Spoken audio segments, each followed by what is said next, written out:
वरिष्ठ नागरिकों को उपेक्षा। एमकेसीजी मेडिकल में स्वतंत्र काउंटर खोलने दाबी। ओडिशार एकमात्र बृहत चिकित्सा अनुष्ठान एमकेसीजी मेडिकल उपरे दैनिक हजार हजार रोगी चिकित्सा आसुथिले भी रोगी भिड़ को नियंत्रण में सुधार आनिबारे मेडिकल कर्तृपक्षों चरम अवहेला दृष्टिगोचर होउछि। निदान पंजीकरण काउंटर ठू आरंभ करी प्रत्येक काउंटर रे घंटा घंटा धरी अपेक्षा करिबा दैनिक घटना। एही दीर्घ समय छिड़ा होई अपेक्षा माध्यम रे वरिष्ठ नागरिकों अवस्था अत्यधिक शोचनीय होई पड़ुछि।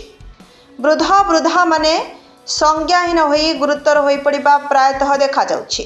यार समाधान स्वरूप गत दिन में मानव अधिकार सुरक्षा मंचर दाबी फल पूर्वतन मेडिकल अध्यक्ष डॉक्टर सुचरिता दास वरिष्ठ नागरिकों स्वतंत्र काउंटर खोली वृद्ध वृद्धा टिकिए सुविधा करथिबा बेले वर्तमान नूतन अधीक्षक दायित्व ग्रहण पर यथा पूर्वम तथा परम भली वरिष्ठ नागरिकों को पुणी थे विड़ को ठेली दि जाइछि। वरिष्ठ नागरिकों स्वास्थ्य अवस्था और वयस को आदौ दृष्टि दि जाउना। एणु तुरंत वरिष्ठ नागरिकों स्वतंत्र काउंटर खोलने ओडिशा राज्य अवसर प्राप्त कर्मचारी महासंघर उपदेष्टा के नंदेशु सेनापति दृढ़ दाबी करिसेंति।